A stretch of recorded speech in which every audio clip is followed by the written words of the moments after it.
go.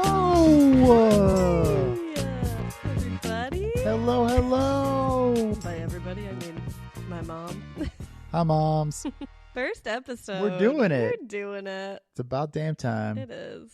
It's about damn time. In a minute, I'm gonna need I feel like we need royalties or something. Like, Oh, yeah. it wasn't close enough to. We weren't on pitch. Okay. Well, welcome to Pick a Lane. Pick a lane, Blatch. I feel like that's become. Pick a lane, Blatch. I know. It's It has become a thing in been our house. A Blatchford household tagline. It has. Here we are. Here we are. We're picking a lane, kind of. We've been talking for years about doing a podcast and just, I don't know, never got around to it. Also, we just couldn't pick a lane. We couldn't figure out what we wanted to talk about. So one day I said, Josh, why don't we just call it Pick a Lane? And we actually just don't pick a lane. Yeah. It's going to be great. I can't wait. I feel we picked a lane, but it's maybe a 10-lane highway. Yeah, for sure. We're just going to be switching. Totally. Yeah. So this is... There's a Cuddy song about that. Switching lanes. Wow. Brought us now we back. have two royalties that we have to work through. Email the lawyer later. You want to tell them a little bit about why we're here? Yeah. I'm Erin. I'm Josh. We are just two average Joes, but we have a lot to say, I guess. Well, we've been on a journey over the last couple of years, and we recently started a new business with our friend and business partner, Laura, called Ruti. And so we'll probably talk a good bit about that, but yeah, about all the things that I feel like we've been exploring the last couple of years. Faith, spirituality, wellness, health, biohacking, business, whatever. I don't know. Yeah.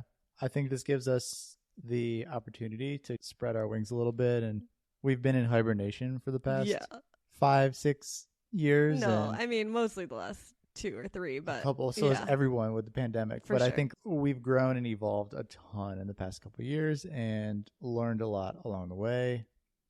And this is just fun. Like, I'm excited to have scheduled, interesting conversation with you. It's going to be really good. Yeah. So, we're going to pick some lanes each episode. And today's lane is, what's today's lane? I think we're going to do a little bit of a backstory. Okay. Give a little context, our journey. Yeah. Kind of go into that a little bit and how it impacts Ruti. Ruti. Ruti. This episode brought to you by our Ruti. number one sponsor. Yeah. They pay us big bucks to be on this podcast. So, yeah. You want to tell them what Ruti is? And I can... Sure. Yeah, go for it. So, you'll hear, if you don't already know, that I had a pretty tough health journey the past couple of years, on and off for the past couple of years. And through that, we found something called bioenergetic testing that freaking healed me and completely changed our lives. Laura, my business partner, and we own a digital agency called Peak. Shout out Peak. Also sponsored. Super huge sponsor. Essentially, we focus in e-commerce brands. We build and design mostly websites and apps. Kick-ass websites and apps. Thanks, babe. We're pretty proficient in that. And so we kept saying, we're kind of gatekeeping this technology. Let's turn it into a brand that we can share with the world. Yeah. It's one thing we know how to do well, so we just fucking did it. Yeah. And it's been a blast so far. We're obviously passionate about it because I went from being bedridden to running a half marathon, which we'll talk about more. But it's been a ride so far. Yeah. What is bioenergetics, babe? Yes, for anyone listening who is not familiar. Okay, so if we think of all matter in the world is made up of atoms, and atoms are made up of subatomic particles. So there's protons, neutrons, and electrons. And you may remember from like 8th grade science. Or don't remember. Yeah, Josh probably wasn't awake for those, but I was paying attention in the front row personally. But essentially those electrons are in constant motion. They're buzzing around that nucleus of every atom. And what that means is that everything, all matter, holds a frequency. And I think when people hear the word frequency or energy or energetic or resonate, they feel like it's kind of new age or hippy dippy or, not scientific, but really it's just physics. So these vibrations are measurable in a unit of hertz. Mm-hmm. These vibrations are frequencies, and everything holds a unique energetic code or signature, you can call it. And so that's anything from the couch that I'm sitting on to this microphone to the cells in my body that make up my tissues, organs, body systems, etc. So bioenergetic testing is this way of analyzing energetically your body. Specifically through hair and saliva samples. Yes. Yeah. So there's other forms of bioenergetics out there, but what we do at Ruti and what we use to heal you is, hair and saliva samples. And we're able to energetically analyze those things. And we can see where your body's experiencing stress down to specific organs and tissues. And then also on a bigger scale, like body systems. And then we're able to look through different potential causes of that stress. So be it energetic sensitivities, things like food or environmental things that our bodies are not essentially agreeing with for whatever reason. And then nutritional imbalances, hormone imbalances, and then the big one are toxin exposure, resonating toxins. So if we analyze your samples and we're seeing the energetic codes or energetic signatures of toxins, things like molds, heavy metals, viruses, chemicals, etc., then we know that your body is essentially holding on to that and having to manage that. And we now understand this idea of a toxin bucket. So we live our life collecting toxin exposures just from being a human these days. There's chemicals everywhere. There's, mold and heavy metals, all these things in our environment, not to mention our emotional, traumas or all these things that we're collecting. And when our bucket is not adequately draining, essentially it just fills up with this stuff and overflows. And that's when we see chronic symptoms, chronic illness. Yeah. So bioenergetic testing was a way that we found really effective healing. Oh, and then so after we are able to see where the body is stressed, why it's stressed, then the most important part is that we are able to come up with a plan. We are holistic minded, and so we use nutritional supplements, herbal remedies, and homeopathic remedies. And so we'll talk later about how we kind of found bioenergetic testing, but we were super skeptical when we started it. Super. And obviously we are huge believers at this point. We started a whole company just to get the word out. But we are very motivated to help people heal. I think this journey that we went on, we connected with a lot of people who were on similar paths or even worse. And I feel like we have this hidden secret. We just want to shout it from the rooftops. You do not have to be sick. Yeah. You can heal. So that's what we've been rolling with. I feel like we're both in flow right now, and it's really fun. Yeah. All three of us. So Laura, my business partner in Peak, Erin, and myself were the co-founders of Ruti. It comes with ease. Yeah. Our conversations, our ideas, our thoughts, our iterations on the site, everything. We're just flowing. We could just riff. It's energizing. For hours. Yeah. It's been really fun. Yeah. The most fun so it helped me tremendously. We'll talk through that journey, but I am one person and I saw other people going through it while I was going through it, but creating Ruti and watching people come to Ruti and start to heal, it's really fun to see other people be positively impacted by this and find their freedom. Yeah, that's been really great. Should we backstory this? Yeah, take us back to 2017, Blatch. So our favorite year to date. Yeah, top year of my life for sure. February 2017. I think it was February. I think it was too.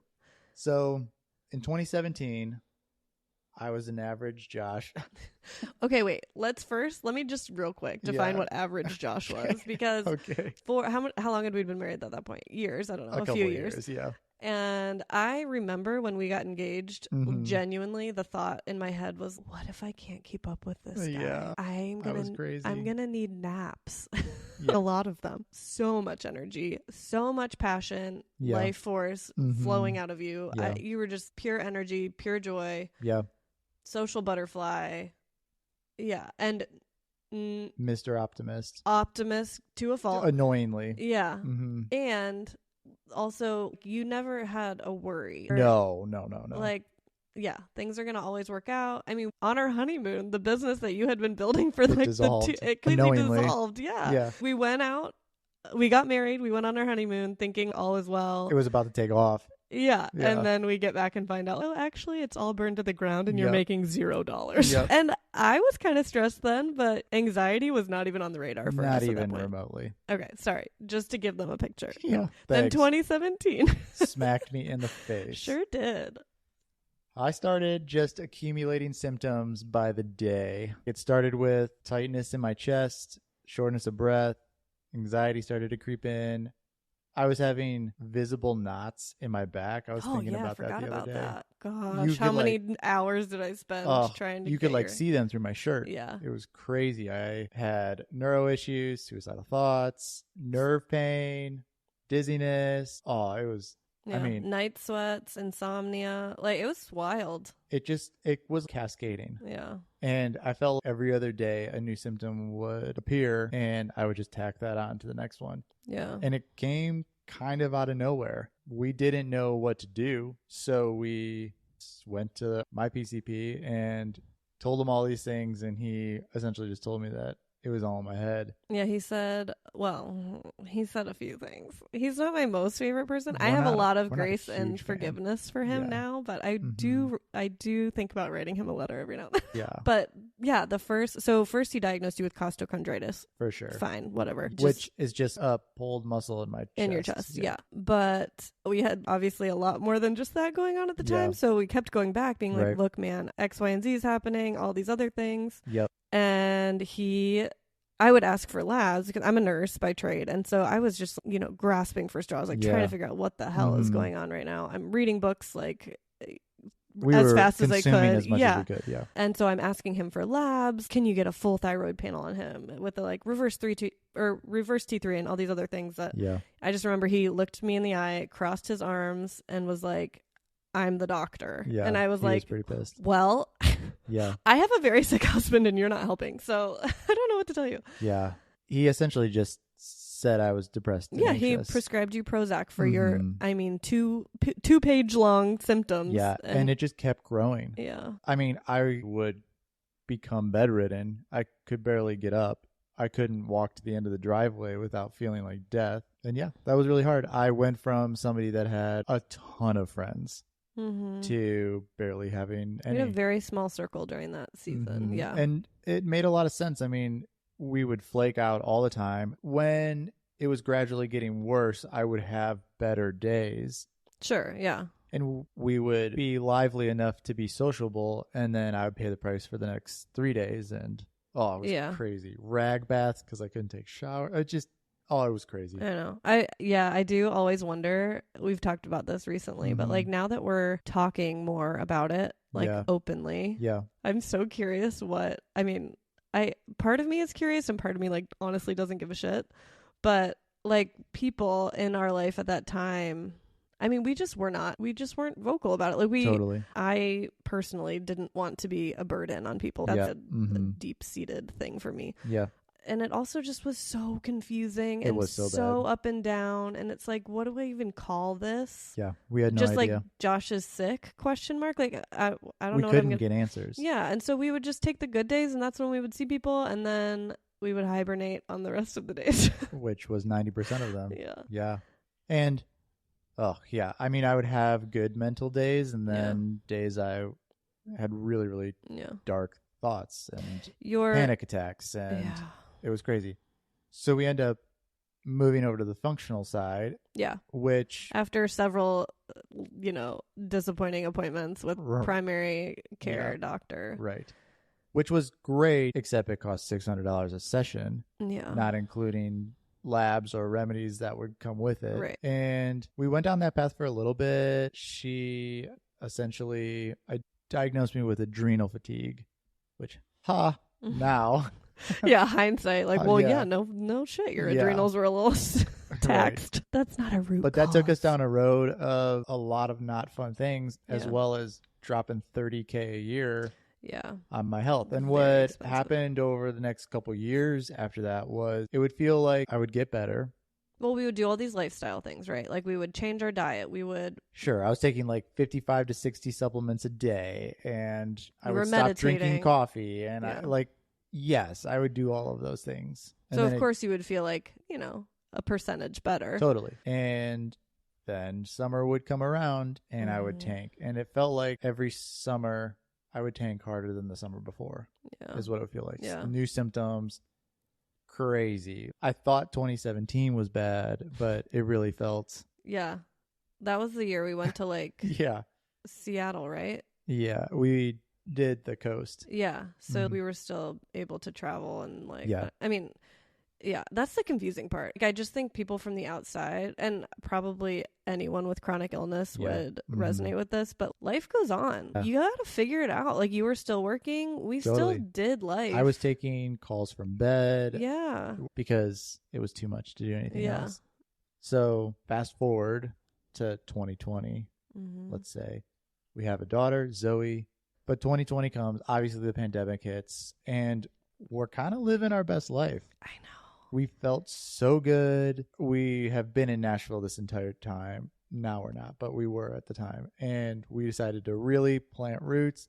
We were stoked because I was finally feeling better. Maybe we could rebuild the community that we had. Yeah, we wanted to be like the party house, like where we everyone still can. do. Yeah. And so we bought a piece of land and decided to build a house. The pandemic hits. We're like, oh shit, we need to sell our house ASAP because who knows what the real estate market's going to do. And we move into your parents' rental lake house property on the lake on Old Hickory. The best. It was like best case scenario for COVID because it was incredible. It was like a 1,200 square foot lake house, literally on the lake. We were having friends over every single weekend. So fun. If I could go back to one season of life, it would be before you tanked again at the lake house. It was so fun. Yeah, I won't go to. From 2017 to 2020, I won't touch any of those years. I would never go back. Never. Crazy. But we were having people over all the time. We were on a jet ski. People were sleeping over. We would bake pizzas on the grill. It was crazy. Yeah, it was fun. And it felt like we were finally finding our stride. Yeah, I remember thinking like, thank God that season is done and like we're healthy again. Yep. And we were. Both of us. Like, I was getting back to my normal self. Right. You were feeling decent.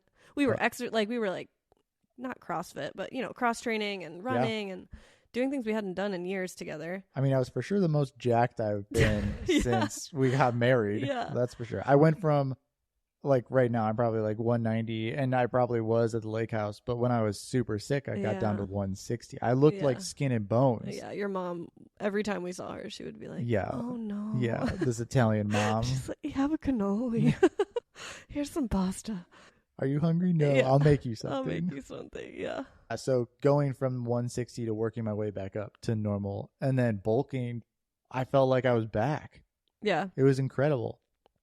And then 4th of July came. 4th of July was fun. We had people over. It was a blast. I felt like I started to not feel like I could hang. Ah, interesting. Yeah. I wasn't like caught on to it. Yeah. Yet, I remember a couple things happening where I was like, dang, it's the fatigue. Yeah. In chronic illness.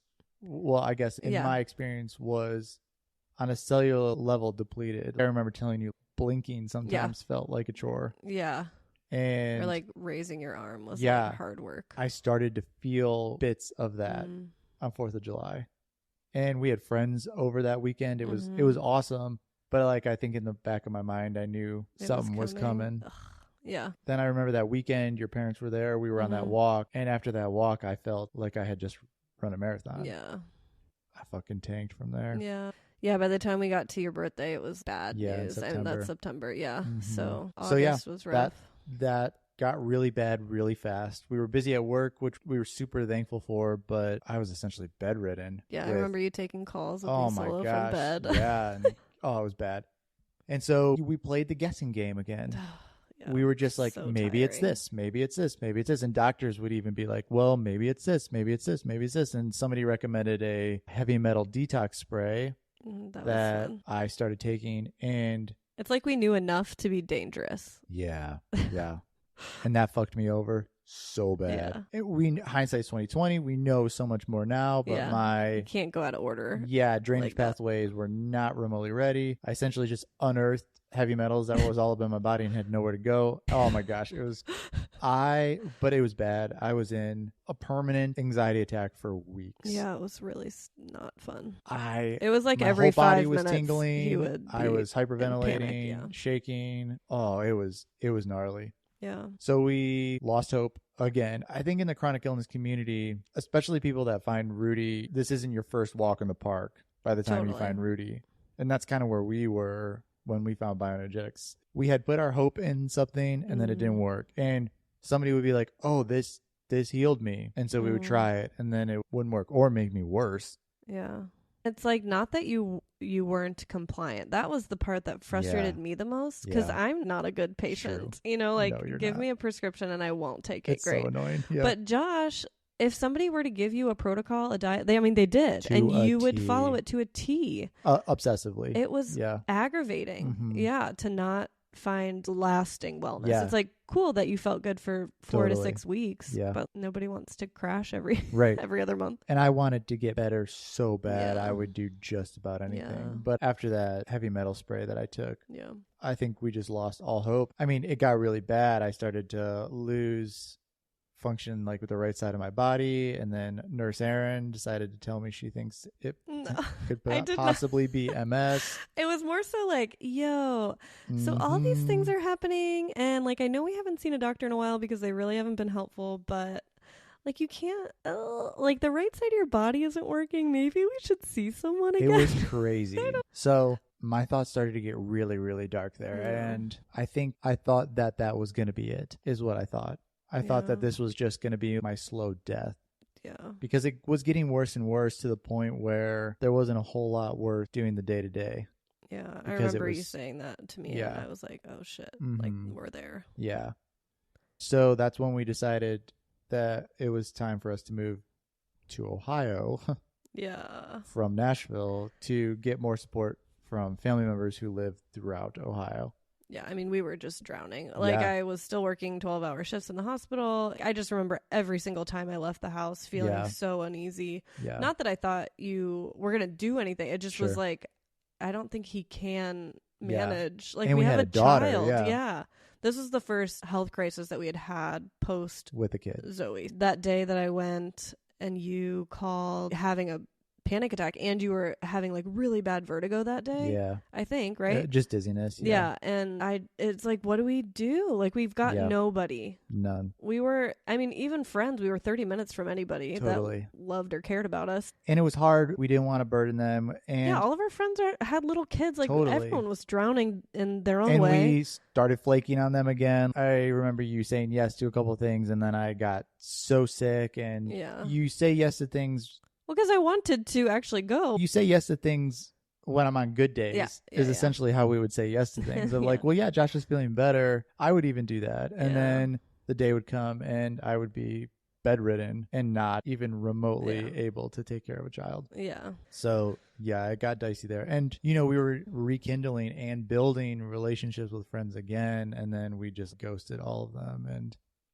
it got really lonely really quick, and we had nowhere to turn. So I came to you. I remember being like, I think we need to move to Ohio, which, oh man, if somebody would have told me that I was going to live in Ohio again, I would have laughed in your face so hard. I was at a point where you couldn't have paid me $1 million, and here we are. So during that time, my mother-in-law was becoming a health coach, right? Yeah, she had just, I think, gotten her certification, and she was I think meeting she just people. Like put a post out being like, hey, my son-in-law is super sick. Has anything helped anybody? And somebody recommended that we check out Bioenergetics. And I looked into it, and it looked like the wooiest thing. So sketchy. And so I was like, no, I'm done trying to put hope into things. Well, and we were just coming off of the I think I Googled it, and it was just a journal. I was like, no, what is going on here? Why isn't anybody talking about this? Yeah. If this actually worked on anybody, Why wouldn't people be talking about this? So I just didn't do it. And then for my birthday, your mom bought me a scan, and I was like, well, I have nothing else to lose. Yeah. We literally had nothing else to lose at that point. Yeah. And so I tried it. And the results came back, and they were eerily. Yeah. Whoa. Same frequency. Hey. Eerily accurate. Yeah. To the point where we were doing a consult with a lady, and she was helping us interpret it, because the amount of information that you get from the results is so robust and informative. But at that point, you were like filling my pill boxes because I was so overwhelmed. So yeah, having that much information brain fog was real. So intense. And she started talking about symptoms that I had not disclosed. And I was like, holy shit. That's my favorite thing now. As a practitioner, I love it. During a consult, once I look at their scan and we give free consults with every scan. Yes. And Erin does those. Yeah. But yeah, when I'm looking through toxins or whatever, and you say somebody has BART, and you know, like whatever, you mention Bartonella. Yes. And you mention a symptom. It's my favorite when their eyes are like, what? Yeah, it's incredible. Yeah. So I mean, it's not my favorite because that means that they're suffering, but you know what I'm saying. They're aha moments that like, it felt like for the first time somebody was believing me. Yeah, which that is a like huge. Even in functional medicine, all the doctors that we were seeing, I mean, we were spending $30,000 a year for people to tell me what they thought instead of like believing me that like all of these things were happening. And so for the first time that happened. And so I was like, shit, I might as well try this. So I started taking the remedies, and the first round was fine, but Erin and I had decided, let's give this a chance. It's going to probably take a couple rounds to do this. And now in Ruti, we say for every year you've been sick, it's going to take about 1 to 2 months of healing to get back to pre-chronically ill. And that about summed up my journey. Yeah. And so, I don't know, 3 or 4 scans in, going through those rounds of remedies, I started to notice crazy bounce backs. My brain was turning on. Yeah, I'll never forget that. My anxiety started to disappear. My nerve pain was gone. My insomnia was gone. It was like we were peeling things away, like little. And it wasn't crazy. Easy. I mean, every round of remedies that you did was challenging, and like it was. Yeah, we were still drowning for a while. Big time. But yeah, it was so encouraging to feel like for once these things that you're experiencing, these symptoms and discomfort, it feels productive. Like it feels like we're actually making progress here. It felt like I was taking care of the roots, which is that's why we call it Ruti. We're getting to the root cause of things. But it felt for the first time that we were digging up those roots instead of band-aiding it with 55 to 60 supplements or lifestyle changes that were keeping symptoms at bay, but we didn't even know why the symptoms existed. Yeah, that's the one thing that I just in the last couple years, and this is not to hate on functional medicine. I think it's great. I think functional medicine. Both sides. Yeah. Yeah, like we left conventional medicine, not left. I mean, I still work in the hospital, but we, for ourselves and our health, left that system because it was so apparent to us that the symptoms you were experiencing were symptoms, and all they wanted to do was mask the symptoms. So here's Prozac for your anxiety and your depression, and here's ibuprofen for your, and it just was common sense to me to be like, well, what is causing this? Like, why are we just like throwing a drug at it? And so that was the beginning. But then what I didn't realize in functional medicine is you can almost kind of do the same thing, but with a more natural approach. So yeah, your adrenals are taxed. And so here's some things that can help that, but we're still not getting to the root of why are your adrenals taxed? There's layers below that. Yeah. So this has just been the most comprehensive path that we have ever come across. And boy, was I taking care of things. I mean, it was Lyme to almost every single co-infection of Lyme, which I didn't even know. No, we had no idea what that was. No, we had no idea. Well, you had been tested. Like, we went to the PCP and said, like, could it be Lyme? Multiple times. But the testing is no. I had to take care of EBV and strep and herpes, and it was crazy. And then, oh my gosh, the parasites. 2 months before we found bioenergetics, we did a stool sample. Yeah. With you're having lots primary, of GI issues. Yeah. And it came back negative. And then a couple months later, I'm freaking passing foot-long parasites. And I'm like, what the fuck? Like, I did have parasites. Like, I don't. So hindsight, we regret not sending them in a Ziploc baggie. Yes, I do. I do regret that. But dear Dr. Pearson, each step I would get better. Yeah. And so it became a snowball effect where it was undoubtedly helping me. Yeah. And after the third one, I was pretty sold. Same. Like, honestly, after the first one, seeing your results yeah. and getting all the information behind it, Mhm. I was like, huh, Yeah, this fits. Like, totally. more than I was expecting. But yeah, then Yeah. every subsequent one, I was like, oh. It was crazy. Yeah. Mhm. I also totally thought homeopathy was bullshit, to be quite honest. Oh my gosh. Erin would be like, you taking your snake oils today? How's your snake oil taste? But then when you resonated with the first series therapy, I can't remember if it was EB or what. I don't remember. The intensity Yeah. of which you felt it. It was crazy. Yeah, It I was just remember being, undeniable. like, this is not sugar water. Yeah, like, it there was is undeniable. something to this. And almost everybody is like that Yeah. isn't familiar with any of these types of remedies. Yeah. And every single one says the same thing, like, Yeah. holy shit, this is for real. Yeah. Yeah, it's crazy. But then you finish that Yeah. and you feel like a freaking Superman. You're at a new level. Because you're starting to feel like you used to Mhm. feel, or better. Yeah. Now I feel better than I felt in Mhm. freaking high school. Yeah. Yeah, we're amped. We're amped. And it feels like it's like you were saying, like, why is nobody talking about this? Right. And I mean, honestly, what it comes down to is money, right? It's so the true. pharmaceutical industry, and this is not to You're be not controversial. Gonna be a billionaire I'm off just, of this. yeah, but we don't care. We No. want people to heal. Yeah. We're not trying to get rich fast Nope. off of this. This is genuinely feels like our life's purpose is why we're here, is to help people heal.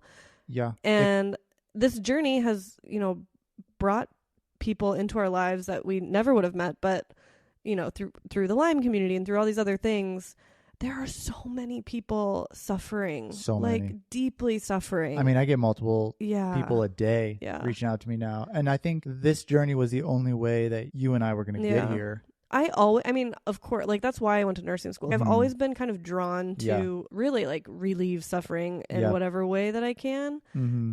And I just feel like my philosophy on health now is a little different than it was. Sure. And this fits so much better. But yeah, I just want people to be well and to be free. Mm-hmm. We talk about that all the time. Not to be well Yeah. in a sense that we were, right, from 2017 to 2020, where we would be well for 2 weeks. Yeah. Or we would be well if we were on this so strict diet. Yeah. And like, just hyper analyzing everything we put into our bodies. That's not healing. Yeah.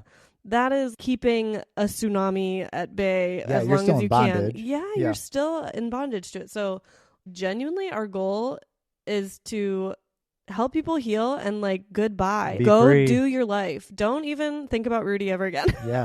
I mean, there is something to be said about using this as sort of like a maintenance, which that's kind of how we use it now. Yeah. I get maybe a couple scans a year just to, like, check in, like, how am I feeling? Or if I'm struggling with something after I got that last cold and I had a sore throat for a few weeks, like, I'll send in a scan and see what's up. Sure. But yeah, our goal is to cut people loose and just go live your big, beautiful life and close. But during, yeah, hold your hand and build a community around it. We didn't have that. We did not have that at all. Yeah. And we were kind of just winging it. Yeah. We were learning on the go. And there's so many things now that we do know that can help the healing journey. Yeah, for sure. And we don't want to just tell you what's wrong and then you go do it. We want to be a part of your healing journey and make sure that you feel not only confident, but when you don't feel hope, we'll have hope for you and keep reminding you of the growth that you've had. And I mean, we're at a point now in Ruti where we're starting to see people heal. And the beauty of it was that now they're going off and doing their big things. Yeah. And this is our big thing. Yeah. And I think we talk about this. We talk a lot about just being free, right? And that could mean, you can finally have a garden, to going to live in the big city working for your dream tech company. Yeah. Freedom's going to look different in Absolutely. each individual, and we just want you to get there. And you can't do that when you're sick. Yeah. No, I couldn't have remotely even considered the idea of what freedom would look like for me. I couldn't have even defined it. I was so jaded anyways that what would that look like with chronic illness? It's tough, and you feel there's no hope in that. So, babe, we've been talking about what question we should ask people. That's it. Yeah. What's freedom? Okay, great. What's freedom for you? Wow. So we're probably going to have to ask ourselves this a couple of times in these podcasts because I think it's going to evolve. Yeah, I think for sure. Right now. Yeah, what's freedom for moments, you right now? I've been in this season of feeling instead of thinking. Ooh, and interesting. Says the 7 on the Enneagram. I know. Wow. Yeah. Oh, thank you. So, like Dr. Joe Dispenza or whatever, he talks about how your emotions determine your thoughts, not your thoughts determining your emotions. And so, yeah, people think that goes the other direction. Yeah. Which it does to some degree, but yeah. So right now I've been thinking about what abundance looks like. I feel when abundance comes, you're feeling that to your core, that is freedom. Yeah. And I'm not talking about, wealth and abundance is great. Like that could be part of it for some people. But like even in the mundane, just like identifying abundance and really sitting in that. I can't remember if he talks about it or somebody else about when you are using your brain, when you're thinking instead of feeling, and you're in that materialistic life. Meaning materialistic versus the spiritual side of things. When you're in that materialistic, you're living in a state of lack. You constantly are thinking and seeing things that you don't have.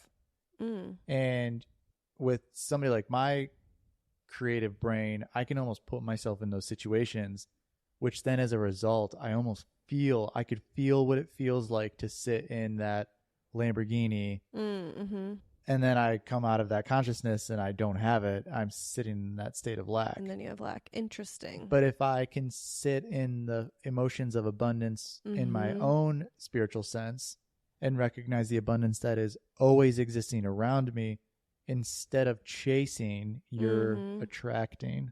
Oh, cool. And so right now, that's what I've been focused on is that feeling of abundance is allowing me to have freedom. Yeah. Because I don't feel like I'm chasing as much anymore. Sure. Yeah. And that's opened up a whole new flow for me the past couple of months of what that looks like in Ruti and what I actually want out of this and where my goals are. And yeah, there's more contentment and peace and genuine joy that exists inside of that. And whatever that looks like for each individual, however you can get that peace and love and genuine joy, to me that is freedom. Yeah, that's beautiful. Thanks, babe. I love that. How about you? What's freedom to me? Okay, I think freedom to me is a couple things, but to keep it brief, freedom is living out of a space of curiosity and love are like the two kind of big ones for me. Like curiosity meaning open-mindedness. This season that we're in right now, I wouldn't be here if I wasn't open-minded and curious, and I wasn't for a long time. And to have no walls, no limitations on where I can go with my brain or my thought. I lived with a lot of barriers, you know, be it religious based or whatever. That kept me from turning over certain rocks or thinking about certain things. So that feels like freedom big time. Just being open-minded and curious and always leading with love. For me, recently, it's been like, okay, is this whatever instinct it is this out of fear or is this out of love for myself, for the world, for the person sitting next to me, whatever. And if it's coming from fear, I don't want it. And if it's coming from love, that's free for me. I guess that's the biggest one. The other thing, I've never lived in this state of, quote, flow before. I guess I had experienced it in a cross country race or something when I was just not in my head. I don't know, but it's incredible. Yeah, your flow, babe. I am a 9 on the Enneagram, so I do not have a lot of energy generally.